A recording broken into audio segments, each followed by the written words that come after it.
Hello my dear student, आप सभी का एक बार फिर से आपके अपने यूट्यूब चैनल प्रॉक्सिमा क्लासेस में स्वागत है। चलिए मेरे प्यारे बच्चों, फटाफट जुड़ जाइए। आपका ये सेशन बहुत ही अच्छा होने वाला है। बायोलॉजी का टॉप 50 क्वेश्चन फिर से आ चुका है आपके सामने। ये टॉप 50 आपके एग्जाम के दृष्टिकोण से बहुत महत्वपूर्ण है मेरे प्यारे बच्चों, इसलिए फटाफट जुड़िए, कॉमेंट कीजिए, लाइक कीजिए और शेयर कर दीजिए। ठीक है मेरे प्यारे बच्चों, चलिए हम आज लेट नहीं करेंगे और फटाफट आपका जो है क्वेश्चन लाएंगे। आप रेडी रहिए पेन कॉपी लेकर के, और इसे जो क्वेश्चन अगर आपको कठिन लगे उसे नोट करिए और नहीं तो फटाफट कमेंट बॉक्स में कमेंट कीजिए। चलिए पहले क्वेश्चन पे चलते हैं मेरे प्यारे बच्चों। पहला क्वेश्चन आपके सामने है, भ्रूणपोष का क्या कार्य है। पहला क्वेश्चन मेरे बच्चों आपके सामने आ चुका है। कह रहा है भ्रूणपोष जो है उसका क्या कार्य है, क्या कार्य करता है भ्रूणपोष। चलिए फटाफट कमेंट कीजिए मेरे प्यारे बच्चों। चलिए हमारी नजर कमेंट बॉक्स पे ही है, ठीक है, फटाफट कमेंट कीजिए।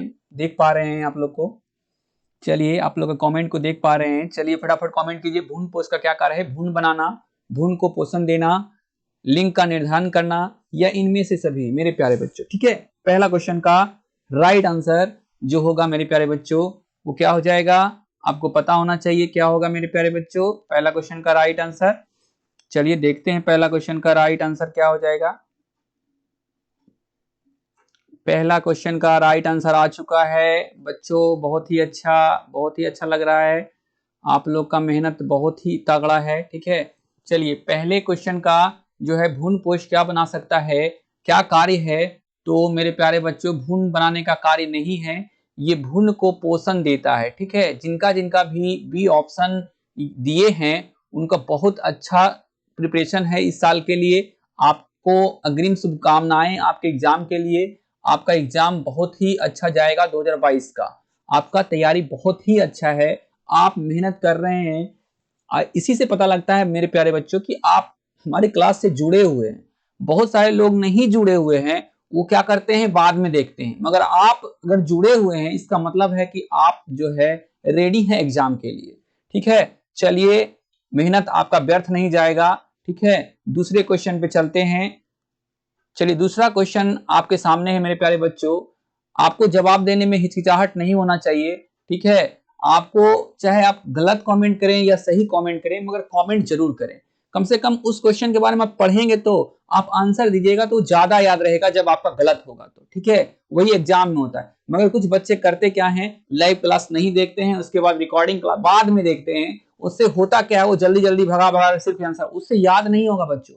आप जो है अपना जो है लाइफ खुद खराब कर रहे हैं। ठीक है, इसलिए आपके पास 50 क्वेश्चन है। खुद देखिए कि मेरा तैयारी कितना हो चुका है, कितना हमसे सही होता है, कितना रॉन्ग होता है। इससे पता चलेगा कि आपका जो आने वाला एग्जाम है वो आपका कैसा जाएगा। मगर बहुत सारे बच्चे को देखते हैं, बहुत सारे क्या लगभग बच्चे को देखते हैं कि वो क्लास से जुड़ते ही नहीं है, पता नहीं क्या करते हैं। वो तो खैर एग्जाम में ही पता लगेगा कि क्या करते हैं।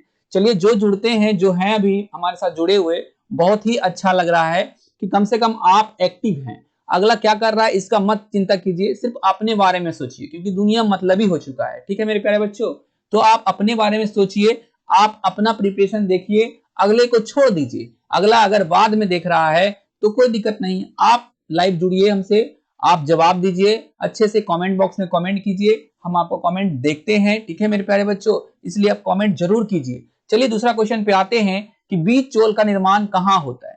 पहला ऑप्शन है पेरी क्रॉप से, दूसरा ऑप्शन है एपी क्रॉप से, तीसरा है बीजांड कवच से, चौथा है न्यूसिलस से। ठीक है मेरे प्यारे बच्चों, न्यूक्लियस होगा। ठीक है, यहाँ पे न्यूसिलस हो गया है, आप सुधार लीजिएगा। ठीक है, यहाँ पे न्यूक्लियस हो जाएगा, न्यूक्लियस। ठीक है बच्चों, यहाँ पे न्यूक्लियस हो जाएगा। चलिए तो ये आपका जो है सही ऑप्शन हमारे कमेंट बॉक्स में आ चुका है। ठीक है, बहुत ही अच्छा। जिनका जिनका ए ऑप्शन सही है, बिल्कुल सही जवाब है, उनका उनका प्रिपरेशन बहुत अच्छा है, बहुत ही अच्छा तैयारी है। आप जो है जो क्वेश्चन आपको थोड़ा सा कठिन लगे उसे आप नोट करते जाइए। ठीक है बच्चों, जिससे आपको याद होते चला जाएगा। आप जैसे देखिएगा ऑनलाइन क्लास, उसके बाद नोट कीजिएगा तो आपके दिमाग में बैठा रहेगा कि नहीं बीज चोल का निर्माण कैसे होता था, तो पेरी क्रॉप से होता था। क्लियर बच्चों, चलिए तीसरे क्वेश्चन पे चलते हैं। एकदम आज का क्लास एकदम फटाफट चलाएंगे। ठीक है, ज्यादा देर नहीं करेंगे। तीसरा क्वेश्चन है आपके सामने, किस पादप में बीज तो बनता है, किस पादप में बीज तो बनता है लेकिन पुष्प नहीं। ठीक है, बहुत ही इंपॉर्टेंट क्वेश्चन है, बहुत ही तगड़ा क्वेश्चन है, इसको हम VVI कर रहे हैं और VVI। ठीक है बच्चों, बहुत ही अच्छा क्वेश्चन है। किस पादप में बीज तो बनता है लेकिन पुष्प नहीं? चलिए फटाफट कमेंट कीजिए बच्चों, जुड़ जाइए हमसे इस सेशन को। अगर आपको अच्छा लग रहा है तो लाइक जरूर करिएगा। ठीक है, आपके लिए ही हम मेहनत कर रहे हैं, किसी दूसरे के लिए नहीं। किस पादप में बीज तो बनता है लेकिन पुष्प नहीं? पहला ऑप्शन है मक्का, दूसरा है पुदीना, तीसरा है पीपल, चौथा है चीड़। आपके सामने 4 ऑप्शन है, फटाफट कमेंट कीजिए। चलिए मेरे बच्चों फटाफट फटाफट, बहुत अच्छा, बहुत ही अच्छा जवाब है आप लोग का। लगभग लगभग सभी का, जितने भी हमसे जुड़े हुए हैं सबका लगभग सही जवाब है। चीड़ is the right answer this question, यानी डी जो है बिल्कुल सही आंसर होगा इस क्वेश्चन का। चलिए बच्चों चौथा नंबर क्वेश्चन पे चलते हैं। चौथे नंबर क्वेश्चन आपके सामने है, देखिएगा। चौथे नंबर क्वेश्चन कह रहा है वायु परागन, वायु परागन समानता कहां पाया जाता है? ठीक है बच्चों, देखिएगा वायु परागन समानता किसमें पाया जाता है? लिली में, घासों में। लिली एक फूल है, ठीक है बच्चों, एक फूल है, ये घास है आपका, आप तो जानते ही। ऑर्किड्स में, लिग्यूमस में। ठीक है, आपका जो वायु परागन होता है, आप जानते हैं जल परागन होता है, वायु परागन होता है, कीट परागन होता है। परागन परागन के बारे में पढ़े होंगे तो आपको पता होगा मेरे प्यारे बच्चों। तो वायु परागन समानता किसमें पाया जाता है मेरे प्यारे बच्चों? तो घासों में पाया जाता है। घास में जो है वायु परागन होता है। तो बोलिएगा सर फूल में कौन सा परागन होता है? तो कीट परागन होता है मेरे प्यारे बच्चों। कैसा परागन होता है? कीट परागन। ठीक है, फूल में जो होता है वो कीट परागन होता है, आप इसे अच्छे से समझ लीजिएगा। ठीक है, उसमें फूल में जो है वायु परागन नहीं होता है, घास में जो है वायु परागन होता है। आप इसको अच्छे से याद कर लीजिए। ठीक है, बहुत ही TTI क्वेश्चन है ये आपके लिए। इस जो आप एग्जाम देने वाले हैं 8-10 दिन 15 दिन में, जो भी है आपका, ये लास्ट रिवीजन है आपका। आप रिवीजन कर लीजिए, देख लीजिए आपका कितना सही होता है। ठीक है बच्चों, चलिए 5वें नंबर क्वेश्चन पे चलते हैं, लेट ना करते हुए। 5वां नंबर क्वेश्चन आपके सामने है, 5वां नंबर क्वेश्चन आपके सामने है, देख लीजिए बच्चों। बहुत ही अच्छा अच्छा क्वेश्चन हम आपके लिए लाए हैं सेलेक्ट करके। पराग भित्ति होती है, कैसी होती? एक स्तरीय होती, यानी पराग भित्ति का जो स्तर होता है, जो लेवल होता है, ठीक है बच्चों, लेवल होता है, वो कितनी स्तर का होता है? एक स्तर का होता है, द्विस्तरीय होता है, त्रिस्तरीय होता है, या इनमें से कोई नहीं होता है मेरे प्यारे बच्चों? तो पराग भित्ति का बिल्कुल सही जवाब है आप लोग का। चलिए इस तरह से आप लगे रहिए, कम से कम जितने भी हैं हमारे बच्चे, हमें अच्छा लगता है। चलिए कोई बात नहीं है, अगर आपको आप 5 को ही सुटेबल क्लास लग रहा है तो कोई दिक्कत नहीं है। बाकी सबको लगता है कि हम अपना टाइम वेस्ट कुछ नहीं होता है। ठीक है, टाइम वेस्ट तो अपना कर ही रहे हैं आप, वो एग्जाम के बाद जब रिजल्ट निकलेगा तब पता लगेगा मेरे प्यारे बच्चों, हम और क्या बोल सकते हैं। चलिए पराग भित्ति होती है एक स्तरीय, द्विस्तरीय, त्रिस्तरीय या कई स्तरीय। तो पराग भित्ति बिल्कुल सही जवाब है, जिनका जिनका बी ऑप्शन है बिल्कुल राइट जवाब है मेरे प्यारे बच्चों, बहुत ही शानदार है। ठीक है, चलिए अगले क्वेश्चन पे चलते हैं, छठे नंबर क्वेश्चन पे। छठा नंबर क्वेश्चन आपके सामने है, कह रहा है एक स्वस्थ महिला के पूरे जीवन काल में उत्पन्न कुल अंडों की संख्या कितनी होती है? मेरे प्यारे बच्चों बहुत ही एकदम ताबड़तोड़ इंपॉर्टेंट क्वेश्चन है ये, TTI क्वेश्चन है। कह रहा है एक स्वस्थ महिला के पूरा जीवन काल में कुल अंडों की संख्या, यानी जो उत्पन्न अंडा है वो कितना होता है, यानी कुल जो उत्पन्न करता है अंडा वो कुल कितना होता है संख्या, ये आपको बताना है मेरे प्यारे बच्चों। पहला ऑप्शन है 4000 अंडा, दूसरा है 400, तीसरा है 40 और चौथा है 365 अंडा। चलिए फटाफट कमेंट कीजिए, इस क्वेश्चन का राइट आंसर कमेंट कीजिए मेरे प्यारे बच्चों। बहुत ही अच्छा लगता है जब आप कमेंट करते हैं आंसर। ठीक है, चलिए फटाफट जुड़ जाइए बच्चों, फटाफट। आपको पता होगा कि बायोलॉजी का क्लास अभी डेली 12 बजे आ रहा है आपके लिए। आप डेली 12 से 12 दो क्लास आ रहा है आपका, रोज 12-2। ठीक है बच्चों, आप जुड़े रहिए हमसे, आप जुड़िए और जवाब दीजिए, पढ़िए, ये आपका आखिरी समय चल रहा है। ठीक है मेरे प्यारे बच्चों, वरना कोई उपाय नहीं है आपका। ठीक है, चलिए एक स्वस्थ महिला के पूरे जीवन काल में उत्पन्न कुल अंडों की संख्या जो होती है मेरे प्यारे बच्चों, बिल्कुल राइट जवाब होगा 400 अंडे। ठीक है, 400 अंडे जो है, यानी कि 400 महीने तक वो जो है अंडे देती रहती है। जब से वो यौवनावस्था में प्रवेश करती है तब से लेकर के अपने लाइफ में औसत बता रहे हैं मेरे बच्चों, 400 एग रिलीज करती है अपने लाइफ में। चलिए 7वें नंबर क्वेश्चन पे चलते हैं। 7वां नंबर क्वेश्चन आपका बहुत इंपॉर्टेंट क्वेश्चन है। कह रहा है कोशिकीय अवस्था में भ्रूण क्या कहलाता है। चलिए इसको टीटीआई मारते हैं हम, इसको आप नोट डाउन करिएगा। कोशिकीय अवस्था में भ्रूण क्या कहलाता है? गैस्टुला, मारूला, बाल्टोमियर, बालास्टुला। ठीक है, 4 ऑप्शन आपके सामने हैं। 4 ऑप्शन में आपको एक का जवाब देना है मेरे प्यारे बच्चों। कोशिकीय अवस्था में भ्रूण क्या कहलाता है? तो इसका सही जवाब हो जाएगा मारूला। ठीक है मेरे प्यारे बच्चों, बिल्कुल सही जवाब है आप लोग का। जिनका जिनका बी ऑप्शन है, आप बी कमेंट किए हैं, बहुत अच्छा, देख पा रहे हैं, बहुत ही अच्छा जवाब है आप लोग का कि कोशिकीय अवस्था में भ्रूण क्या कहलाता है? मारूला कहलाता है मेरे प्यारे बच्चों। ठीक है, चलिए अगले क्वेश्चन पे चलते हैं। 8वां नंबर क्वेश्चन आपके सामने है। 8वां नंबर क्वेश्चन आप देखिएगा अच्छे से। 8वां नंबर क्वेश्चन कह रहा है मेरे प्यारे बच्चों कि फैलोपियन नलिका का अंडाशय से निकटस्थ भाग होता है। ठीक है, स्वपन पथ, वायु कोष्टिका, गर्भाशय गिबरा या तुम्बिका। ठीक है, 4 ऑप्शन आपके सामने हैं, आपको बताना है 4 ऑप्शन में सही आंसर कौन सा होगा, ए, बी, सी या डी। फैलोपियन नलिका का अंडाशय से निकटस्थ भाग होता है, यानी जो फैलोपियन नलिका होता है, यहाँ पे फैलोपियन अंडाशय होता है, यहाँ पे फैलोपियन नलिका होता है, इससे पूछ रहा है निकटस्थ भाग कौन हो जाएगा। तो मेरे प्यारे बच्चों इस क्वेश्चन का बिल्कुल राइट आंसर हो जाएगा वायु कोष्टिका। जिनका जिनका बी कमेंट है उनका उनका बिल्कुल राइट है। 100% आपका प्रिपरेशन है, आपको टेंशन लेने की जरूरत नहीं है। चलिए मेरे प्यारे बच्चों 9वें नंबर क्वेश्चन पे चलते हैं फटाक सा। 9वां नंबर क्वेश्चन आपके सामने दिख रहा होगा। 9वां नंबर क्वेश्चन कह रहा है मादा मानव के अंडाशय से अंडों का निकलना क्या कहलाता है। मेरे प्यारे बच्चों फिर से एक बार क्वेश्चन सुन लीजिए, मादा मानव के अंडाशय से अंडों का निकलना क्या कहलाता है। पहला ऑप्शन है रोपण, दूसरा है गर्भधारण, तीसरा है अंडोत्सर्ग, चौथा है प्रसव। बिल्कुल राइट जवाब आ चुका है। ठीक है, बहुत ही अच्छा लग रहा है हमें, बहुत ही हम आपको बहुत अच्छा आशीष देते हैं, आशीर्वाद देते हैं कि आप तरक्की जरूर कीजिएगा। ठीक है, चलिए बिल्कुल सही जवाब है 9 का C is the right answer. This question अंडोत्सर्ग कहलाता है। हर मंथ जो है मादा क्या करती है, एक एग जो है रिलीज करती है, एक अंडा रिलीज करती है।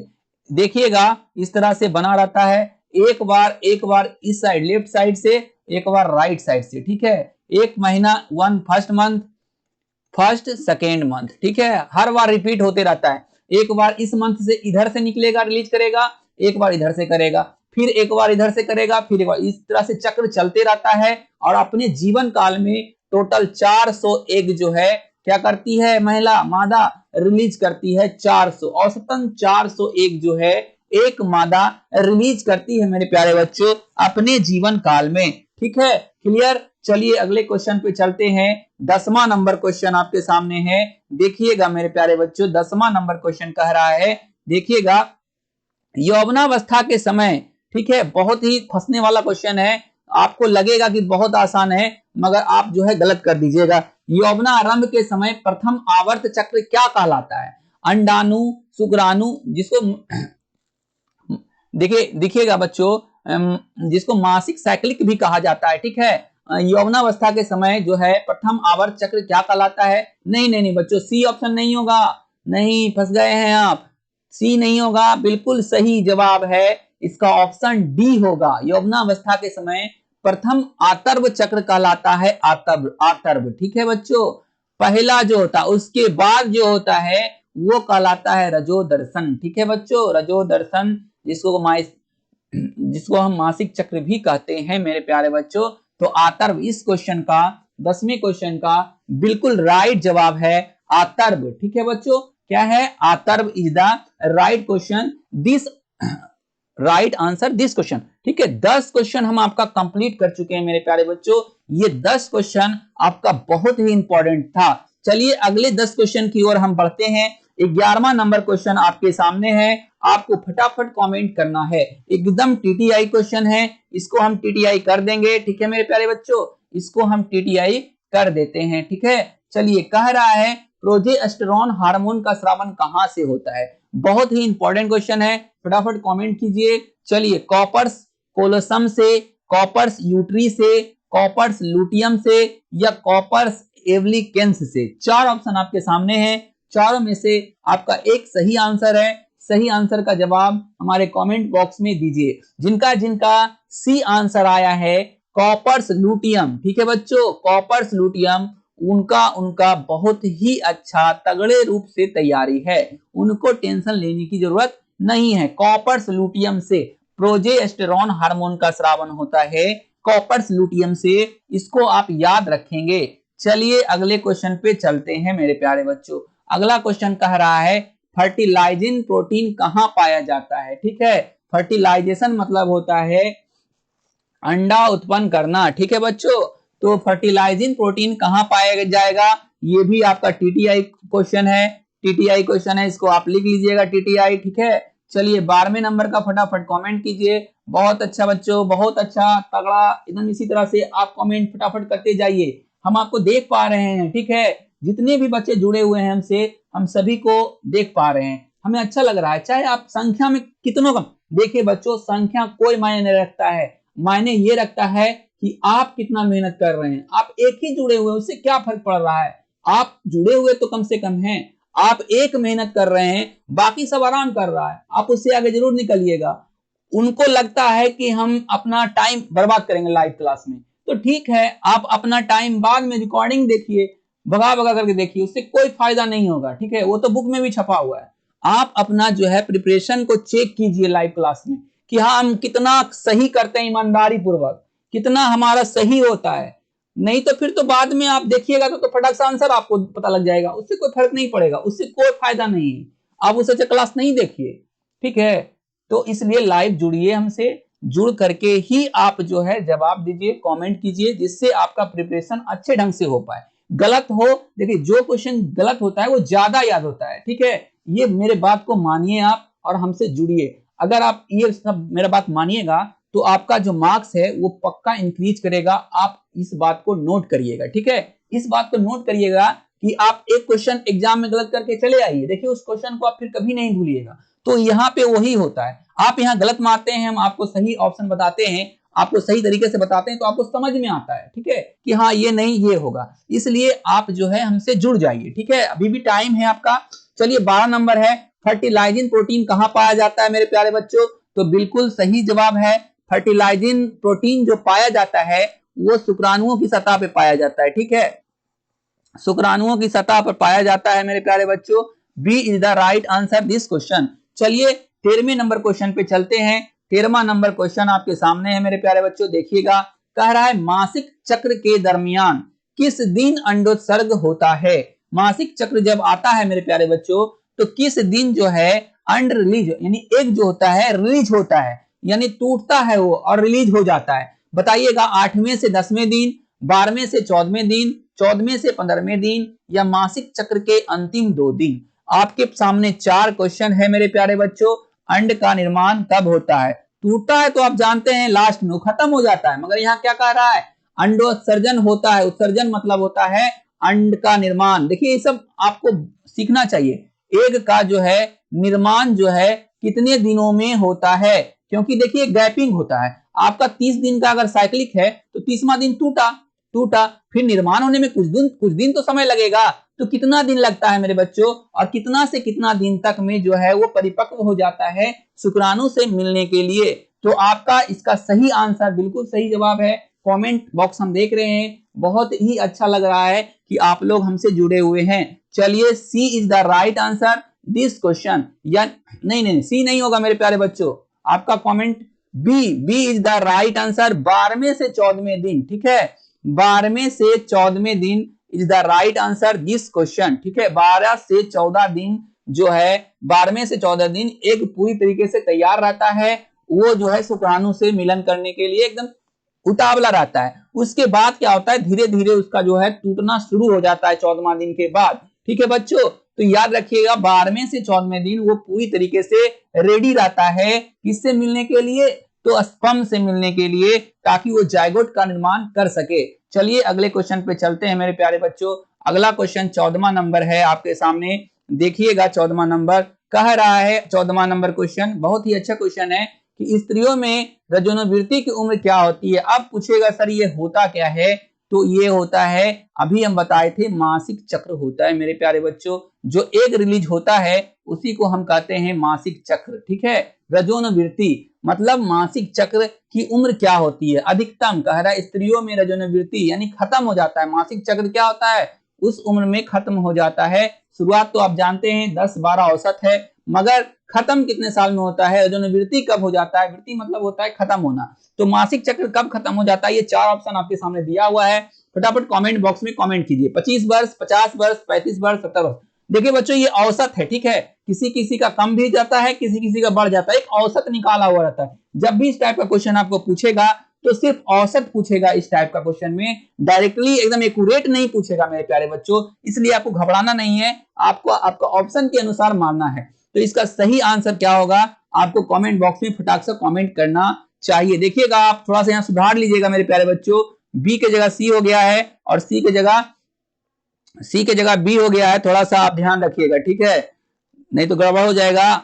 यहां देख लीजिएगा, यहाँ बी है, यहाँ सी है, ठीक है, देख लीजिएगा, ये सी ऑप्शन है और ये बी है, ठीक है बच्चों, ए बी सी और ये रहा डी।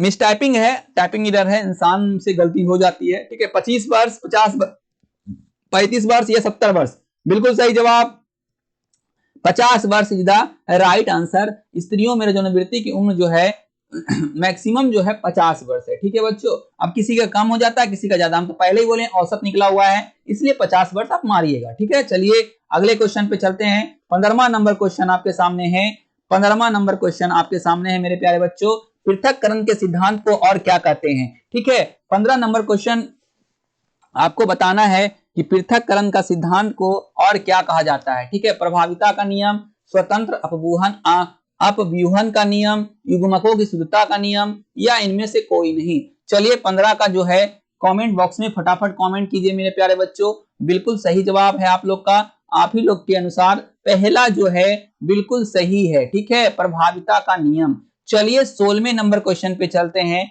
फटाक सा। 16वां नंबर क्वेश्चन बहुत इंपॉर्टेंट है, हम इसको टीटीआई कर देते हैं, ठीक है बच्चों, टीटीआई ताबड़तोड़ इंपॉर्टेंट। कह रहा है मानव नर मतलब मेल होता है कि आनुवांशिक पहचान की जाती है कैसे, केंद्रक द्वारा, कोशिकाओं द्वारा, ऑटोसोम द्वारा, कोशिकाओं द्वारा या ऑटोसोम द्वारा, या होगा, ठीक है, कोशिकाओं द्वारा या ऑटोसोम द्वारा, या ऑटोसोम द्वारा सिर्फ, या लिंग गुण सूत्रों द्वारा। मेरे प्यारे बच्चों 4 ऑप्शन आपके सामने हैं, कह रहा है केंद्रक द्वारा, कोशिका द्वारा, या ऑटोसोम द्वारा, या सिर्फ ऑटोसोम द्वारा, या लिंग गुण सूत्र द्वारा। तो चलिए फटाफट कमेंट बॉक्स में कमेंट कीजिए मेरे प्यारे बच्चों। बहुत ही अच्छा, बहुत अच्छा जवाब आ रहा है आप लोग का। 16 का बिल्कुल सही जवाब है, लिंग गुण सूत्र द्वारा जो है आनुवांशिक पहचान की जाती है, ठीक है मेरे बच्चों। लिंग गुण सूत्र द्वारा जो है क्या किया जाता है, आनुवांशिक, मानव नर की आनुवांशिक पहचान की जाती है। चलिए अगले क्वेश्चन पे चलते हैं। अगला क्वेश्चन आपके सामने है 17वां नंबर क्वेश्चन, स्क्रीन पे देखिएगा। 17वां नंबर क्वेश्चन एकदम टीटीआई है मेरे प्यारे बच्चों। मेंडल से संबंधित जो भी है, चाहे ये पादरी थे, कौन से चर्च के थे, कहां इनका जन्म हुआ, कौन से नियम दिए, ठीक है, ये सब आप याद कर लीजिए। मेंडल से कुछ भी पूछ सकता है मेरे प्यारे बच्चों, इसीलिए हम एक क्वेश्चन लाए हैं।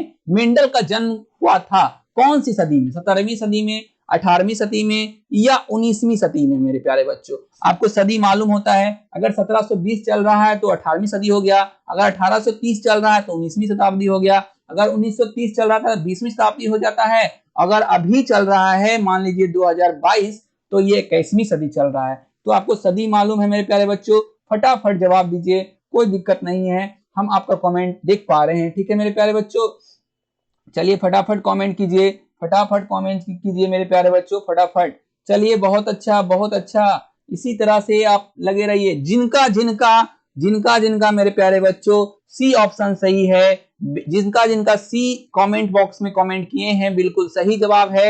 इनका जन्म 19वीं शताब्दी में हुआ था, और हुआ था कब, 1822 ईस्वी। लिख लीजिएगा मेरे प्यारे बच्चों, 1822 ईस्वी में इनका जन्म हुआ था, ठीक है। चलिए अगले क्वेश्चन पे चलते हैं मेरे प्यारे बच्चों, अगले क्वेश्चन पे चलते हैं, ठीक है। अगला क्वेश्चन आपके सामने है, देखिएगा 18वां नंबर क्वेश्चन आपके सामने है, स्क्रीन पे देखिएगा, और फटाफट कमेंट बॉक्स में कमेंट कीजिएगा इस क्वेश्चन का आंसर, ठीक है बच्चों। चलिए फटाक सा कमेंट कीजिए। कह रहा है आनुवांशिक पदार्थ का उत्परिवर्तन से प्रभावित होने वाला छोटे से छोटा खंड क्या कहलाता है? एकदम टीटीआई है, इसको आप लिख लीजिएगा अच्छे से, ठीक है बच्चों, इसे आप नोट डाउन कर लीजिएगा। क्वेश्चन बहुत ही अच्छा है, ठीक है, क्वेश्चन बहुत ही अच्छा है, ठीक है, इसे आप नोट करिए और फटाफट इसका जवाब दीजिए मेरे प्यारे बच्चों, फटाफट जवाब दीजिए। ये आपका टॉप 50 चल रहा है, टॉप 50 में 18वां नंबर क्वेश्चन पे आप हैं। अनुवांशिक पदार्थ का उत्परिवर्तन से प्रभावित होने वाला छोटे से छोटे खंड क्या कहलाता है? म्यूटॉन कहलाता है, म्यूटेंट जिसको बोलते हैं, उत्परिवर्तन बोलते हैं, इसी से होता है मेरे प्यारे बच्चों, और इसे कहते हैं म्यूटॉन, ठीक है, क्लियर मेरे प्यारे बच्चों। चलिए अगले क्वेश्चन पे चलते हैं, 19वें नंबर क्वेश्चन पे। एकदम इंपॉर्टेंट क्वेश्चन है, एकदम छपेगा मेरे प्यारे बच्चों, टीटीआई, ठीक है। कह रहा मेंडल का द्वितीय नियम क्या कहलाता है? पृथक्करण का नियम, प्रभाविता का नियम, बहुजीवी वंशागति का नियम, या स्वतंत्र अपव्यूहन का नियम, अपव्यूहन का नियम। मेंडल का द्वितीय नियम क्या, हम अभी बोले बच्चों, मेंडल का प्रथम नियम पृथक्करण का नियम कहलाता है, ठीक है, याद रख लीजिए। फर्स्ट लॉ जो कहलाता है पृथक्करण का नियम, सेकेंड लॉ कहलाता है, सेकेंड लॉ जो कहलाता है, सेकेंड लॉ है मेंडल का, वो कहलाता है स्वतंत्र अपव्यूहन का नियम। यानी मेंडल से जितना भी रिलेटेड क्वेश्चन है मेरे प्यारे बच्चों, आप याद कर लीजिए, एक क्वेश्चन एकदम छपेगा मेंडल से, ठीक है। चलिए अगले क्वेश्चन पे, 20वां नंबर क्वेश्चन पे चल रहे हैं। अब जो है 20वां नंबर क्वेश्चन आपके सामने, आपके स्क्रीन पे है, देखिएगा, एकदम टीटीआई है, इस सब क्वेश्चन में एकदम बोलने का नहीं है, एकदम नोट कर लीजिए। आप जो है अपने तैयारियों को परखिए मेरे प्यारे बच्चों, आप जुड़िए हमसे, और राइट जो है कितना राइट करते हैं 50 क्वेश्चन में, देखिए कि हम कितना राइट कर सकते हैं, क्या हमें और पढ़ करके अपना जो है इंप्रूव करना है, या इतना में हमारा चल जाएगा, दूसरा सब्जेक्ट पर ध्यान दे। तो आप देखिए कि आप अगर बायो का स्टूडेंट हैं, एकदम एकदम प्योर बायो का स्टूडेंट हैं, तो आप 50 क्वेश्चन में कितने का जवाब दे पाते हैं, ये कम से कम देखिए, ठीक है, कैसा प्रिपरेशन है आपका, आप चेक करिए, ठीक है। चलिए कह रहा है डाउन सिंड्रोम है एक, मेंडेलिय विधि, गुणसूत्रीय विधि, दोनों हो सकते हैं, इनमें से कोई नहीं हो सकते हैं। आपको बताना है डाउन सिंड्रोम, आपको पता है क्या होता है? गुणसूत्र जो है घट जाता है, नहीं, गुणसूत्र डाउन सिंड्रोम में बढ़ जाता है मेरे प्यारे बच्चों, एक गुणसूत्र बढ़ जाता है, इसीलिए वो डाउन सिंड्रोम कहलाता है। तो गुणसूत्रीय व्याधि है, एकदम क्लियर हो गया, गुणसूत्रीय व्याधि है, ये आपका क्लियर हो गया डाउन सिंड्रोम, ठीक है मेरे प्यारे बच्चों। डाउन सिंड्रोम क्या हो जाएगा? एक गुणसूत्रीय व्याधि, व्याधि मतलब रोग होता है, ठीक है, व्याधि मतलब क्या होता है मेरे प्यारे बच्चों? रोग होता है। चलिए क्लियर, 20वां नंबर क्लियर हो गया है, 20 क्वेश्चन आपका कंप्लीट यहां तक हुआ। चलिए 21वें नंबर क्वेश्चन पे चलते हैं मेरे प्यारे बच्चों। 21वां नंबर क्वेश्चन बोल रहा है कि मानव रुधिर AB वर्ग में, बहुत ही तगड़ा क्वेश्चन है मेरे प्यारे बच्चों, इस क्वेश्चन को आप रॉन्ग नहीं कर सकते हैं, इतना ध्यान रखिए। एंटीबॉडी उपस्थित होते हैं, एंटीबॉडी अनुपस्थित होते हैं, एंटीबॉडी ए उपस्थित होते हैं, एंटीबॉडी बी उपस्थित होते हैं। तो वो हमारे प्यारे बच्चों, आपका 2 ऑप्शन तो छट चुका है, ये नहीं होगा ना ये होगा, क्योंकि ए बी को जो है सर्वग्राही कहा जाता है, ठीक है, सर्वदाता कहा जाता है, ठीक है मेरे बच्चों। चलिए एंटीबॉडी उपस्थित होते हैं, एंटीबॉडी अनुपस्थित होते हैं, दोनों में से कोई होगा, ओ याद रखिएगा, ठीक है, और ए बी याद रखिएगा, ये दोनों ब्लड ग्रुप बहुत इंपॉर्टेंट है, ठीक है। जो ओ में होगा वो ए बी में नहीं होगा, जो ए बी में होगा वो ओ में नहीं होगा, इसलिए क्योंकि ये सर्वग्राही है, ये सर्वदाता है, ठीक है बच्चों, ये सभी को देता है, ये सभी से ले लेता है, ओ जो है बहुत तेज आदमी है, ठीक है, ओ ब्लड ग्रुप वाला। तो एंटीबॉडी उपस्थित होते हैं, एंटीबॉडी अनुपस्थित होते हैं, तो 21 का जो है बिल्कुल सही जवाब है मेरे प्यारे बच्चों, दोनों एंटीबॉडी उपस्थित होते हैं ए बी में, इसीलिए ये क्या कहलाते हैं? सर्वदाता कहलाते हैं। चलिए मेरे प्यारे बच्चों अगले क्वेश्चन पे चलते हैं, अगला क्वेश्चन है 22वां नंबर, ठीक है, 22वां नंबर क्वेश्चन बोल रहा है आपका, ठीक है, 22वां नंबर बोल रहा है पुष्प कृषि को क्या कहा जाता है? एकदम टीटीआई कर लीजिए मेरे प्यारे बच्चों, टीटीआई। देखिए हम एक दिन और बचाए थे, सेरीकल्चर को रेशम से उत्पादन संबंधित है, एपी कल्चर मधुमक्खी से है बच्चों, ठीक है, मधुमक्खी, और पीसी कल्चर जो है मछली उत्पादन से है, फ्लोरिकल्चर है फूल उत्पादन से, ठीक है बच्चों, क्लियर। तो पुष्प कृषि को क्या कहते हैं? तो फ्लोरिकल्चर कहते हैं। A option is the right answer this question. चलिए अगले क्वेश्चन पे चलते हैं, पराग कणों में विशेषकर कौन सा विटामिन होता है? बहुत तगड़ा क्वेश्चन है, इसको हम टीटीआई कर दे रहे हैं आपके लिए, ठीक है, आपके लिए टीटीआई कर दे रहे हैं। अगर ये सब क्वेश्चन का आंसर आप दे पा रहे हैं तो सोच लीजिए आपसे कोई आगे नहीं जा सकता है मेरे प्यारे बच्चों। ये सब एकदम चुनिंदा चुनिंदा क्वेश्चन है, एकदम तगड़े तगड़े क्वेश्चन है, ठीक है।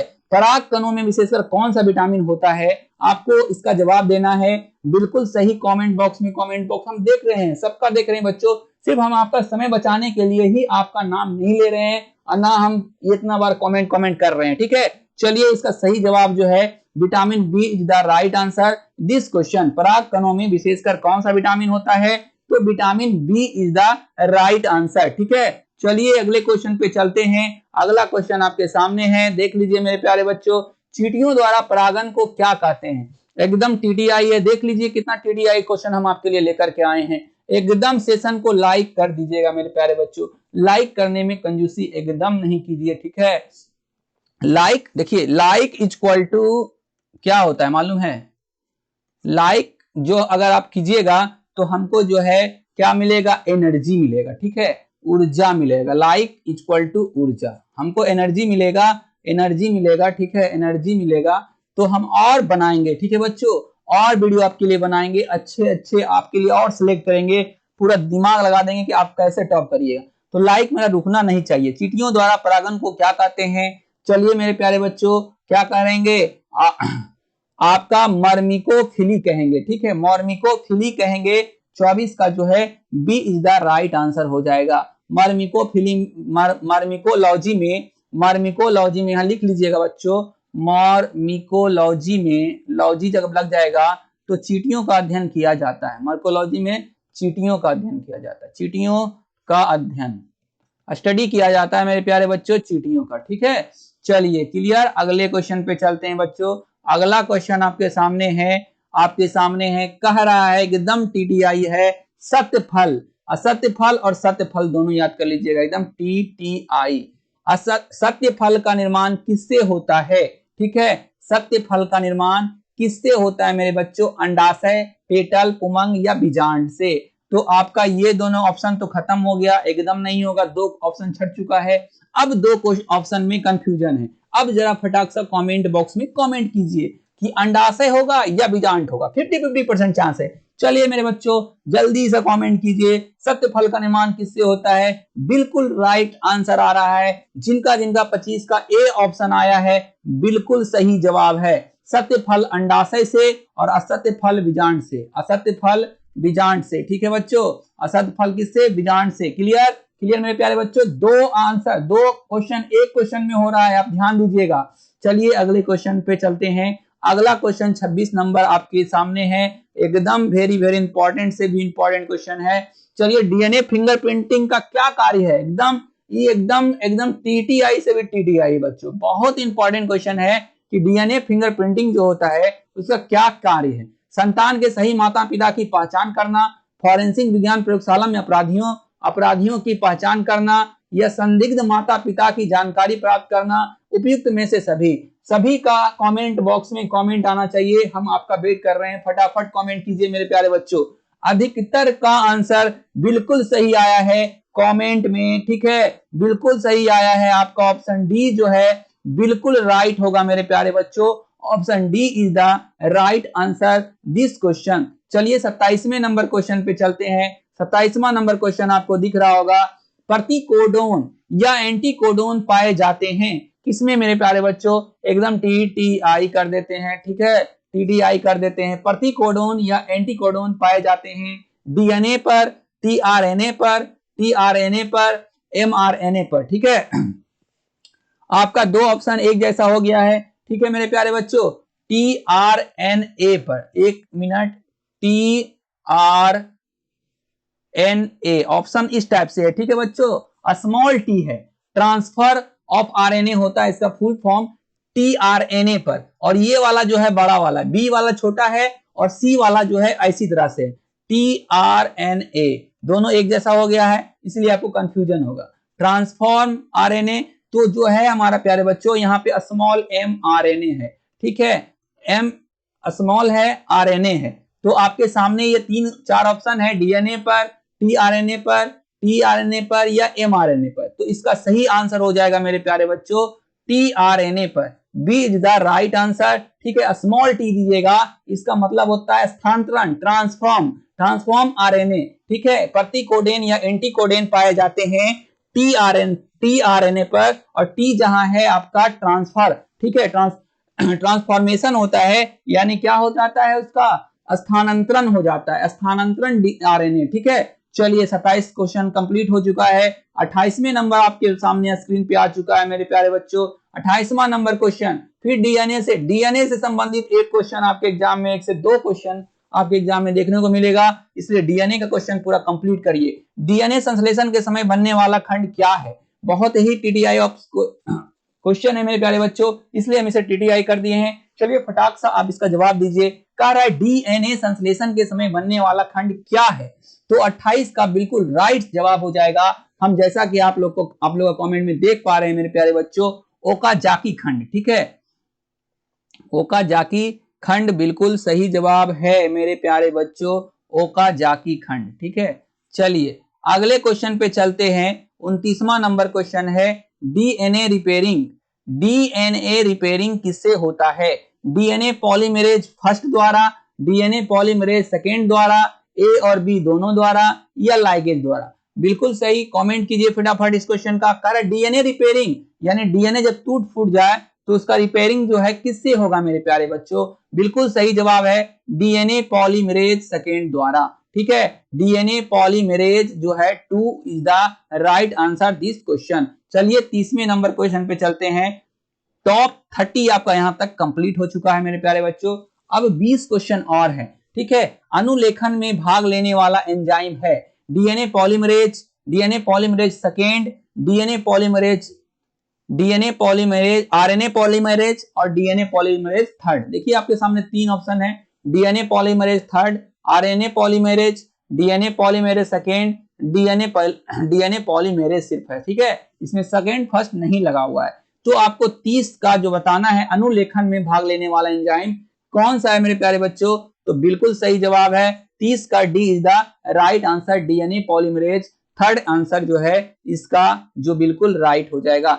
चलिए 31वें नंबर क्वेश्चन पे चलते हैं। 31वां नंबर क्वेश्चन आपके सामने है, डीएनए से प्रत्यक्ष रूप में संश्लेषण नहीं किया जा सकता है कौन? देखिएगा बच्चों, सब स्मॉल है, एमआरएनए, ठीक है, यहाँ पे टीआरएनए हो जाएगा, ठीक है, यहाँ पे आईआरएनए हो जाएगा, ये प्रोटीन हो जाएगा, आपका पता ही है। चलिए डीएनए से प्रत्यक्ष रूप में संश्लेषण नहीं किया जा सकता है, किसको प्रत्यक्ष रूप से संश्लेषित नहीं किया जा सकता है? आपको 31 का सही जवाब है प्रोटीन का, ठीक है, प्रोटीन का संश्लेषण जो है प्रत्यक्ष रूप से जो है डीएनए नहीं कर सकता है मेरे प्यारे बच्चों। प्रत्यक्ष रूप से डीएनए संश्लेषित नहीं करता है, राइबोसोम प्रोटीन का संश्लेषण करता है, ये आपको पता होगा। चलिए 32वें नंबर क्वेश्चन पे चलते हैं मेरे प्यारे बच्चों। 32 नंबर क्वेश्चन आपके सामने है। देखिए डीएनए द्विकुंडलिनी मॉडल किसने दिया था? नॉल एवं रस्का ने, खुराना ने, ठीक है, वाटसन एवं क्रिक ने, प्रिस्टले ने, वाटसन एवं क्रिक ने, खुराना ने एवं नॉल एवं रस्का ने।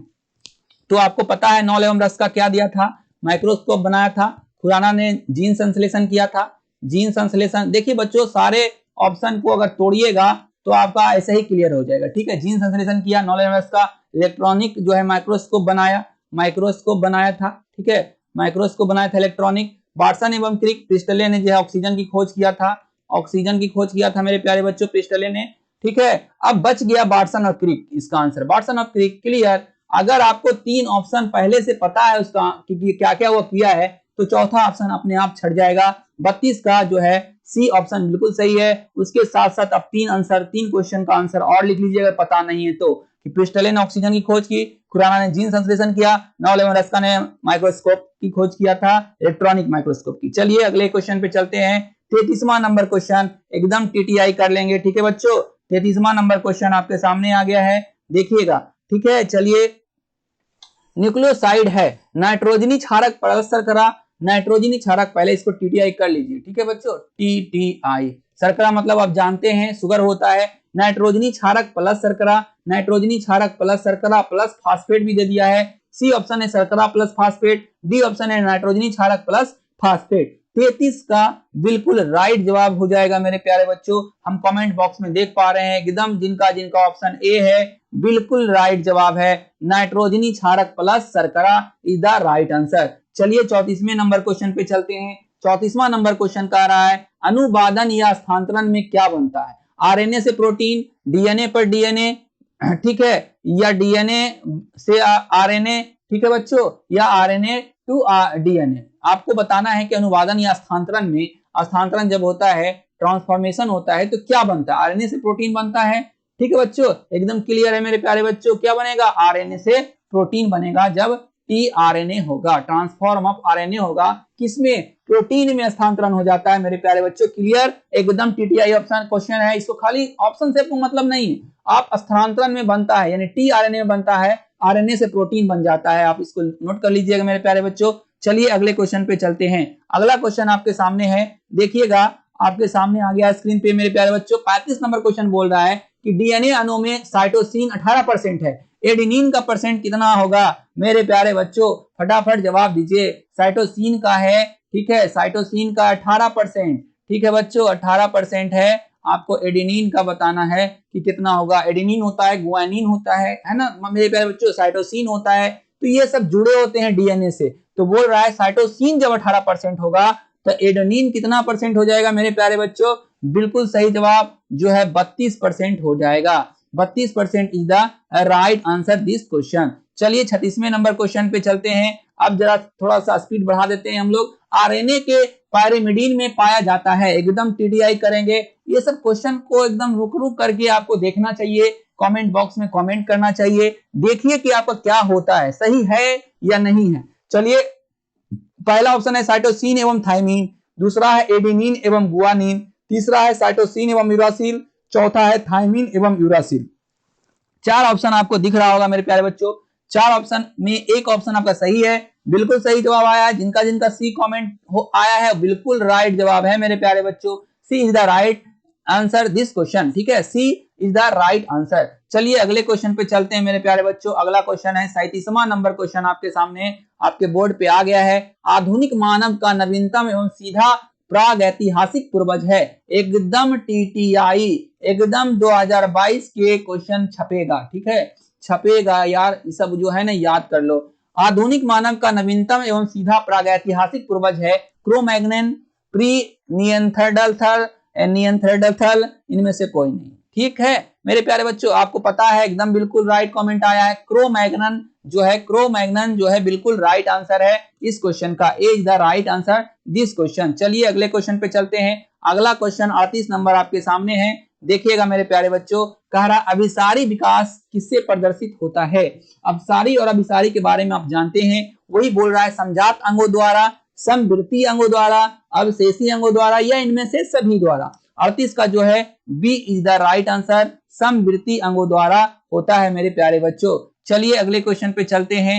अगला क्वेश्चन आपके सामने है, कह रहा है नव डार्विनवाद के अनुसार, जो डार्विन था मेरे प्यारे बच्चों, एक नियम दिया था, ठीक है, डार्विनवाद, ठीक है, डार्विनवाद का नियम या डार्विन का नियम डार्विनवाद कहलाया, ठीक है, के अनुसार कौन सा विकास के लिए उत्तरदायी है? उत्परिवर्तन, म्यूटेशन जिसको बोलते हैं हम, ठीक है, उत्परिवर्तन को हम क्या कहते हैं? म्यूटेशन भी कहते हैं, म्यूटेशन, ठीक है बच्चों, म्यूटेशन। प्राकृतिक अपघटन, ये दोनों इनमें से कोई नहीं। यानी कहने का मतलब है कि डार्विनवाद जो सिद्धांत दिया था वो क्या था मेरे प्यारे बच्चों? तो बिल्कुल सही है, प्राकृतिक अपघटन ही वो सिद्धांत दिया था, प्राकृतिक चयनवाद का नियम दिया था। डार्विन क्या दिया था मेरे प्यारे बच्चों? प्राकृतिक नेचुरल जो है सिलेक्शन का सिद्धांत दिया था, प्राकृतिक चयन का सिद्धांत दिया था। बिल्कुल राइट आंसर हो जाएगा प्राकृतिक अपघटन। चलिए अगले क्वेश्चन पे चलते हैं। अगला क्वेश्चन आपके सामने है, 40 नंबर क्वेश्चन आपका आ चुका है, आपका टॉप 40 हो चुका है मेरे प्यारे बच्चों। अब सिर्फ टॉप 10 बचा है। आप लास्ट तक हमारे वीडियो में बने रहें, तभी आपको मजा आएगा, ठीक है।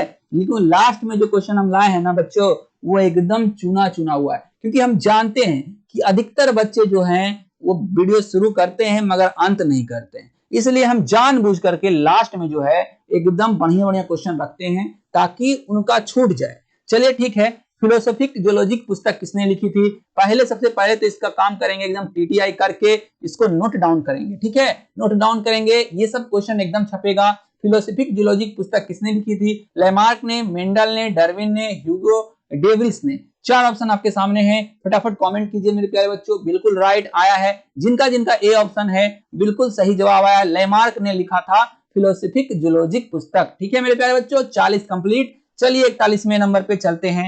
41 नंबर क्वेश्चन आपके सामने है, देखिएगा मेरे प्यारे बच्चों। 41 नंबर क्वेश्चन का रहा है, जीवन की रासायनिक उत्पत्ति का सिद्धांत किसके द्वारा बतलाया गया? देख लीजिए कितना इंपॉर्टेंट क्वेश्चन है 41वां नंबर क्वेश्चन, कि जीवन जो है उसका रासायनिक उत्पत्ति, बोला था कि जीवन जो है एक रसायन से उत्पन्न हुआ था, यह सिद्धांत कौन दिया था? मिलर एवं फॉक्स ने, पहला ऑप्शन में है मेरे प्यारे बच्चों, देख लीजिए, मिलर एवं फॉक्स ने, ओपेरिन एवं हेल्डन ने, मिलर एवं वाटसन ने, या वाटसन एवं मेलविन ने। चार ऑप्शन आपके सामने हैं।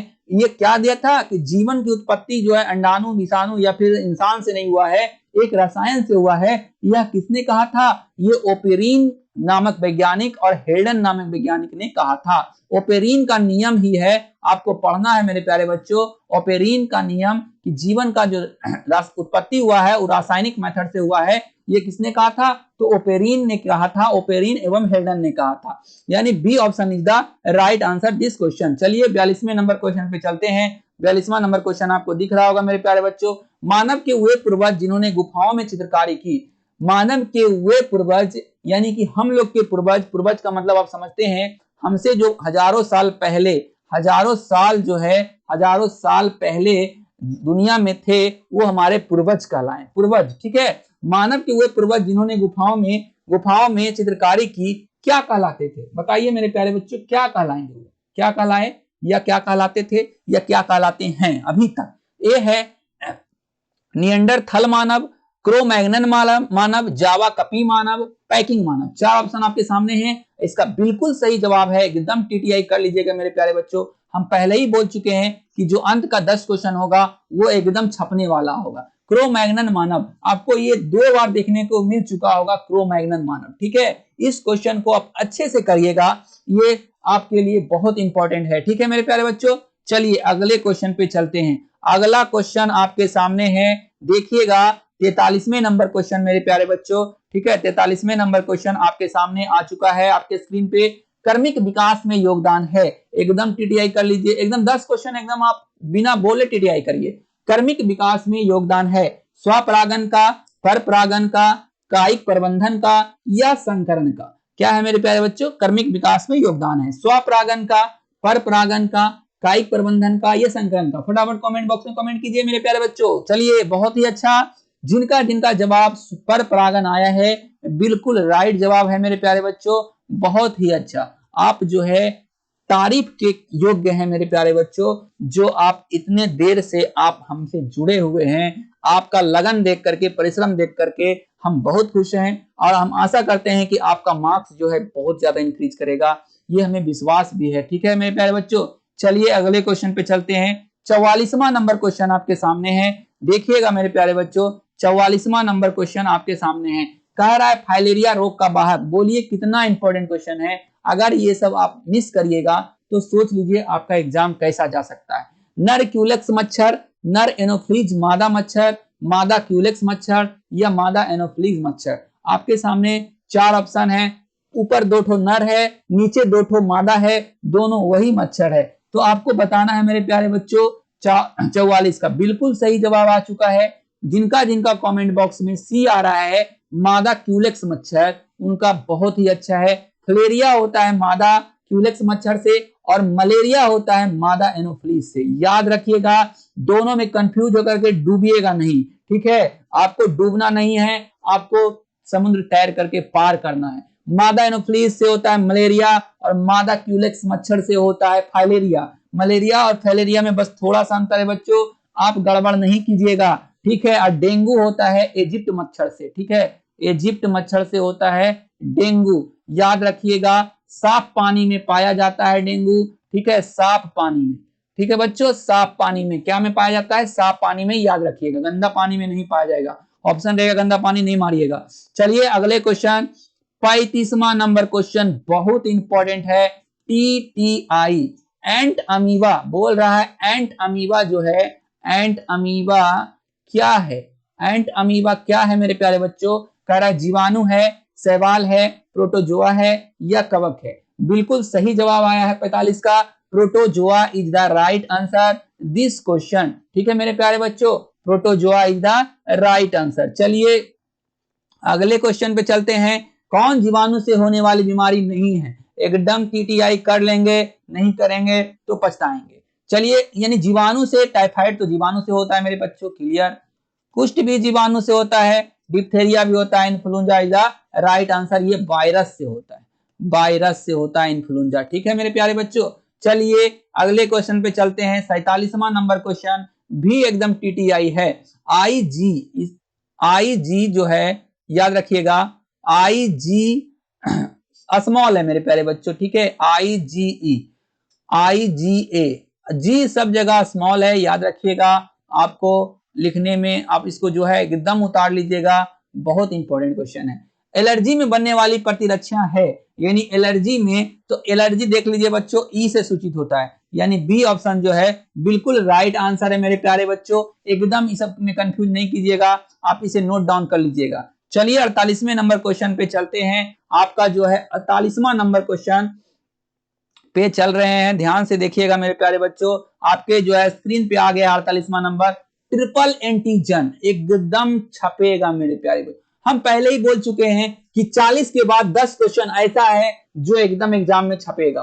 कह रहा है ट्रिपल एंटीजन टीका का उपयोग नहीं होता है, आप नहीं पर विशेष ध्यान दीजिएगा, नहीं तो एग्जाम में फंस जाइएगा। कह रहा है ट्रिपल एंटीजन टीका का उपयोग नहीं होता है, तो डिप्थीरिया में होता है मेरे बच्चों, पार्टोसिस में भी होता है, और उसके बाद जो है आपका टिटनस में भी होता है। डीपीटी देख लीजिए, फुल फॉर्म होता है डीपीटी, ठीक है। डीपीटी को टीका को कहा जाता है, एकदम लिख लीजिए बच्चों, डीपीटी टीका को कहा जाता है ट्रिपल एंटीजन, ठीक है। क्या कहा जाता है इसको? ट्रिपल एंटीजन, ट्रिपल तलाक नहीं, ट्रिपल एंटीजन, ठीक है बच्चा। ट्रिपल एंटीजन कहा जाता है डीपीटी। डी से डिप्थीरिया, पी से पार्टोसिस, टी से tetanus, typhoid is the clear answer जो है, ये ट्रिपल एंटीजन में नहीं आता है, हम पूरा बता दिए हैं। डीपीटी का फुल फॉर्म भी बता दिए हैं। इस क्वेश्चन से आपका एग्जाम में छपने का चांस है, आपको पूछ देगा कि डीपीटी में पी का मतलब क्या होता है, तो पार्ट्यूसिस होता है, आप याद रखिएगा। टी से क्या होता है? टिटनस होता है। डी से क्या होता है? डिप्थीरिया होता है। ट्रिपल एंटीजन, ठीक है बच्चों। बच्चे को दिए जाते हैं 6 माह के, चलिए 6 माह में दिया जाता है, ये भी याद रखिएगा। बच्चों को कितने माह में दिया जाता है? 6 माह में, आपको ये भी याद रखना है, 6 माह के बच्चे को दिया जाता है ट्रिपल एंटीजन का टीका। चलिए अगले क्वेश्चन पे चलते हैं। अगला क्वेश्चन आपके सामने है मेरे प्यारे बच्चों।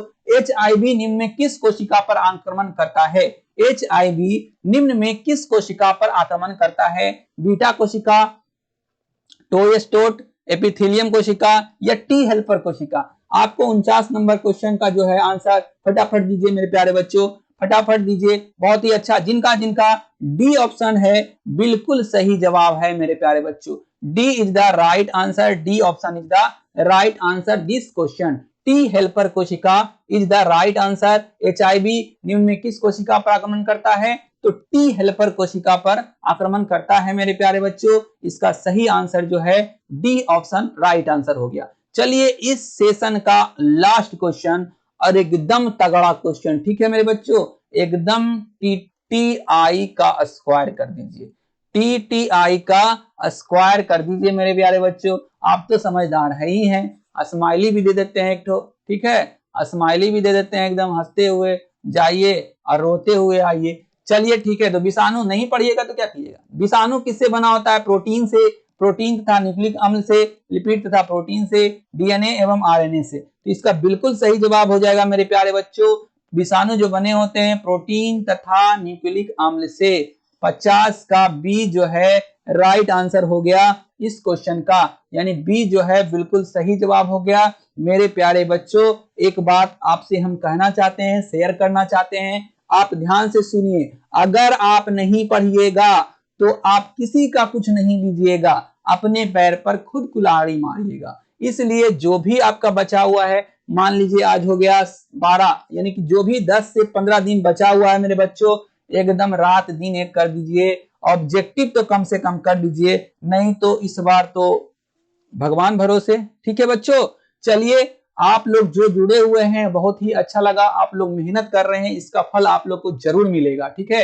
इतना आप विश्वास रखिए कि आपका जो है बहुत अच्छा तैयारी है। जैसा हम देख पा रहे हैं, आप लोग का कमेंट में भी हम देखते हैं, तैयारी आप लोग का अच्छा खासा है। क्वेश्चन का लेवल जो हम लाए हैं वो थोड़ा सा ऊपर है, ठीक है बच्चों। इस लेवल का क्वेश्चन अगर आप करते हैं तो आप कंपटीशन भी निकाल सकते हैं, ये हमें विश्वास है। चलिए आज का सेशन हमारा यहीं समाप्त हो रहा है। अगर ये वीडियो आपको थोड़ा सा भी यूजफुल लगा है, अच्छा लगा है, तो प्लीज फिर से एक बार हम कह रहे हैं आपको, ऐसे तो कर दिए होंगे लाइक, मगर फिर से हम कह रहे हैं कि लाइक कर दीजिए, ठीक है। और अगर इस चैनल पर नए हैं तो प्लीज सब्सक्राइब कर लीजिए, क्योंकि हम इससे अच्छे आपको वीडियो प्रोवाइड करवाते रहेंगे। अभी एनटीपीसी ग्रुप डी अगर आप इसके आगे तैयारी करिएगा तो उसके लिए भी हम आपके लिए ऑब्जेक्टिव का सेशन लाते रहेंगे, सेट मरवाते रहेंगे। इसलिए आप जो है हमारे चैनल से जुड़ जाइए, आपको बहुत ही फायदा होगा, ठीक है मेरे प्यारे बच्चों। चलिए आज के लिए इतना ही काफी है। धन्यवाद आपका हमारे साथ बने रहने का, आपका शुक्रिया। चलिए बाय।